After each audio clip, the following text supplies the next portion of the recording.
Mr. Barcelou-Deville. Merci beaucoup, Monsieur le Président. Bienvenue au comité, Madame McKenna. Euh, je vous ai entendu tout à l'heure parler de toutes sortes de projets par rapport aux infrastructures, mais il y a un sujet dont je ne vous ai pas entendu parler et pourtant j'ai eu l'occasion quelquefois de vous en parler. Alors, peut-être que votre réflexion ou votre pensée a pu évoluer depuis ce temps-là sur le sujet. Depuis un an à peu près, on vous parle en fait des critères qui sont imposés aux municipalités dans le programme de la TEC, la taxe sur l'essence Canada-Québec. Et j'ai des municipalités par centaines qui nous écrivent, qui dénoncent qu'on a collecté des résolutions d'ailleurs des municipalités pour demander à ce qu'enfin ces municipalités-là puissent utiliser les fonds des infrastructures pour des hôtels de ville, les casernes de pompiers, les garages municipaux, les entrepôts. Je pense que vous êtes très au fait de ce dossier-là et j'aimerais savoir s'il y a quelque chose de concret qui s'en vient en termes d'assouplissement là-dessus, parce que vous comprenez qu'en pleine période de COVID, les municipalités ont besoin de l'argent, ils ont besoin d'utiliser ça pour faire leurs projets. Ça va les aider financièrement, puis ça va aider aussi l'économie. Minister. Alors, merci pour le député pour sa question. Alors, c'est sûr que le fonds de la taxe sur l'essence fédérale est important pour le Québec. Nous avons versé plus de 2,5 milliards de dollars pour appuyer les communautés de toutes les tailles.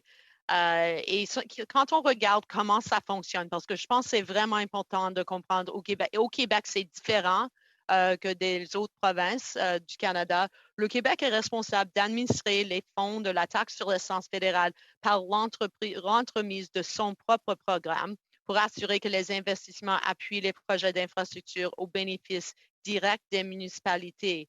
Alors, les fonds sur la taxe sur l'essence fédérale financent les infrastructures principalement à l'usage ou au profit du public, alors les centres sportifs ou des infrastructures culturelles et touristiques au lieu des bâtiments municipaux qui servent avant tout à l'administration municipale. Je sais qu'on en parlait beaucoup et les discussions sont en cours avec le gouvernement du Québec pour établir un nouveau volet qui va être plus grand. C'est le volet résilience à la COVID-19 pour l'infrastructure et ça va beaucoup aider les municipalités, incluant les Merci, bâtiments merci, Madame municipaux. la ministre. Je pense que j'ai quand même pas mal la réponse, mais vous m'avez essentiellement lu la description du programme. Je suis content de savoir qu'il y a des discussions qui sont en cours. Ça serait intéressant de savoir si ces discussions-là vont dans le sens, en fait, de ce qui est proposé ici. Parce que moi, l'information que j'avais, c'est que c'est du côté fédéral que ça bloquait pour donner de la flexibilité aux municipalités. Et le problème qu'il y a, c'est que ces petites municipalités-là, ils sont en difficulté en ce moment, là. Il y a eu des baisses de revenus énorme, puis je pense que de leur donner de la flexibilité puis de l'air dans ce temps-ci, ça serait vraiment pas de refus, puis ça les aiderait beaucoup. On parle de municipalités comme Berthierville, Amos, La Sarre, La Malbaie, Saint-Denis-sur-Richelieu, Louisville. J'en passe, c'est des centaines de municipalités qui sont touchées par ces politiques restrictives-là. Et je pense que ce serait vraiment le bienvenu qu'il y ait de l'écoute de la part du gouvernement là-dessus. Euh, J'aimerais aussi vous entretenir parce que vous avez parlé tout à l'heure beaucoup de la Banque d'infrastructure avec mon collègue conservateur, mais vous avez aussi évoqué le projet du port de Montréal à Contrecœur. Vous avez été ministre de l'Environnement par le passé, donc vous devez probablement savoir ou du moins avoir suivi un petit peu le dossier et vous savez probablement aussi que le projet a obtenu en fait les faveurs de l'évaluation environnementale fédérale qui a été dévoilée hier. J'aimerais savoir, en fait, pourquoi est-ce que, pour l'instant, il n'y a toujours aucun financement fédéral, du moins des programmes, par exemple, du Fonds national des corridors commerciaux, qui a été accordé pour soutenir le projet. Le Québec a moins de 10 du financement du Fonds national des corridors commerciaux, alors qu'on a plein de bons projets comme celui-là, mais comme d'autres aussi. Et je sais que vous allez me répondre que la Banque d'infrastructure du Canada a une entente de 300 millions. Sauf que la fameuse entente de 300 millions, c'est un prêt.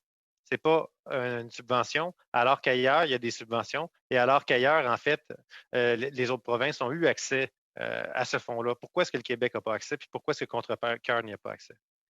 Minister. Alors, Alors oui, c'est sûr que moi, j'étais l'ancien ministre de l'Environnement et des Changements climatiques. Alors, je pense qu'on parle de deux choses différentes. Oui, la Banque d'infrastructure a démontré un intérêt, mais c'est sûr, il y a aussi un processus d'évaluation environnementale. Et je pense que vous parlez aussi des fonds qu'on peut accéder. C'est le ministre vraiment de Transport qui a le fonds pour la commerce et je ne sais, je m'excuse pour mon français, mais c'est pour mon anglais vraiment parce que c'est the Trade Corridors Fund.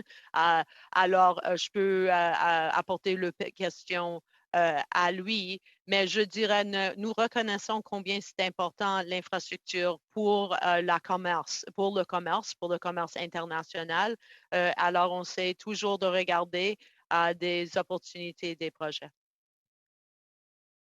Merci, mais pour moi, en fait, ce qui est important, c'est que le Québec aille chercher sa juste part des investissements fédéraux. Pour l'instant, ce n'est pas le cas. Quand on a des bons projets sur la table, je pense que c'est important que ces projets de loi, c'est pas ces projets de loi-là, mais ces projets-là soient financés puis que l'attention leur soit, toute l'attention nécessaire leur soit accordée.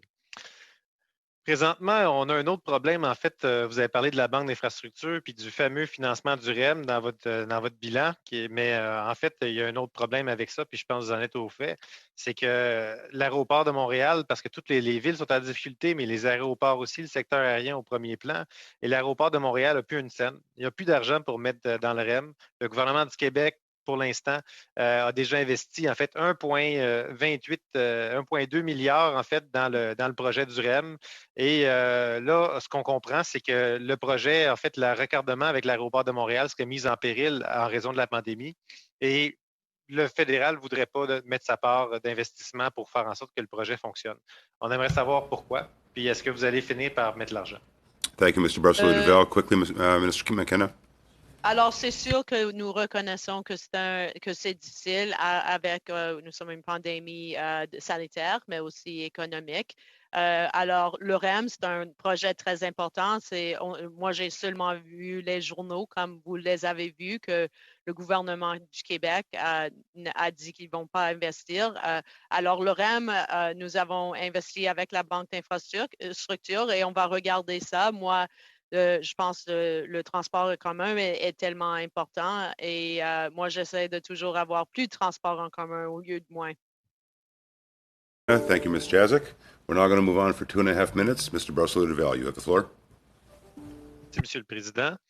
Tout à l'heure, dans votre exposé, Madame la ministre, vous avez mis dans votre bilan le port de Montréal à Contrecœur. Quand vous avez posé des questions là-dessus, vous m'avez dit ben ça relève finalement un peu plus de transport. Quand je vous ai posé des questions par rapport à la taxe sur l'essence, vous m'avez dit ben ça relève un peu plus de Québec. Alors qu'on sait très bien que vous êtes impliqué dans les deux cas. On dirait que quand c'est positif, c'est dans votre bilan. Quand c'est négatif, ce l'est moins. Ma question pour vous, c'est que là, présentement, on a un projet auquel, encore une fois, la Banque d'infrastructure du Canada s'est associée. Il s'agit du projet de train à grande fréquence Québec-Windsor. Et dans des documents qui ont été rendus publics il n'y a pas si longtemps, on a compris que il se pourrait que, en tout cas dans l'étude du gouvernement, il était recommandé qu'on laisse tomber le lien Montréal-Québec.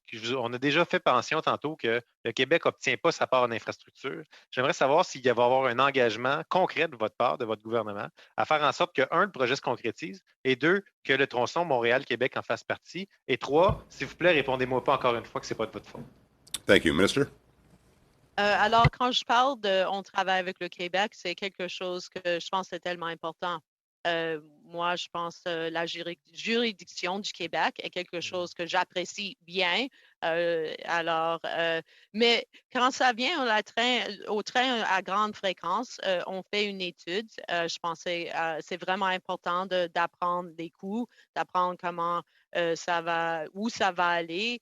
Je sais que c'est vraiment important pour le Québec ainsi que l'Ontario, pour les gens qui vivent là, d'avoir accès à un train. Alors, c'est quelque chose, on regarde ça et on va faire une décision dans les mois qui viennent.